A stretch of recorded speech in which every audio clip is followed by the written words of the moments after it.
sarkaalkii aliflihii John Hannan Speke markaa dhulka Soomaalida xogta ka qoriyay khaasatan gobolada waqooyi dhanka bariga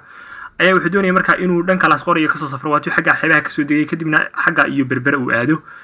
kulankii dhexmaray 1854 8 November isaga iyo suldaankii warsangeliga sidan ayuu markaa kulankii u dhacay qayb kamid ah markaa sheekada idin soo qaadaya kulankii ay wada kulmeen isaga iyo suldaanku waxa uu uga faa'iideystay inuu u sheego suldaanka rabitaankiisa ah inuu ku dhex safro carro warsangeli isagoo markaa sii maraya dhulka u dhaxeeya meesha uu joogo ilaa iyo berbera isagoo markaa doonaya inuu jaro amba gudaha u galo masaafo dhan 200 oo mayl haddii duruufu u saamaxaan amba in yar amba ka badan amba ka yar haddii duruufu u saamaxaan sidoo kale isagoo qorsheynaya inuu dabcan safarkiisa uu ku sii dhex maro carro dhul bahante markuu uu intaas suudaanku waxa uu ku jawaabay intii xukunkaygu gaarsiisan yahay si xora ayaad ugu socdaali kartaa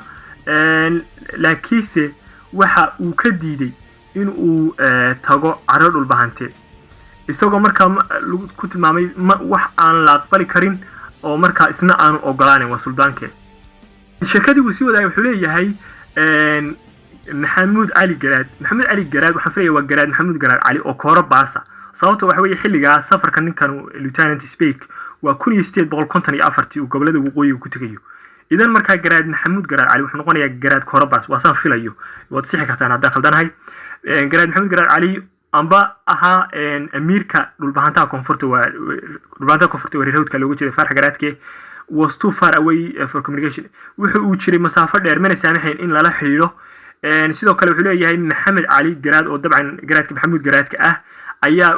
ahaa caaqilka ugu dhow amba madax dhaqameedka ugu dhow kaasoo markaa xilka hayay 7 ilaa 8 sano garaadnimadiisuna ayna awood badan lahayn oo markaa ay u leeyahay saameyn fara badan ayna lahayn maadaama xilka uu muddo yar hayay waa garaadka maxamuud garaadke inta wuxuu ku sii daray labadan garaad waa garaadka Faarax Garaadke iyo garaadka maxamuud garaadke weeratwar dagaal bay ku jireen xaalad dagaal yani way dagaalamayeen ka hore waa garaadka Korabaas aan filay inuu yahay ayaa wax uu gacanta ku dhigay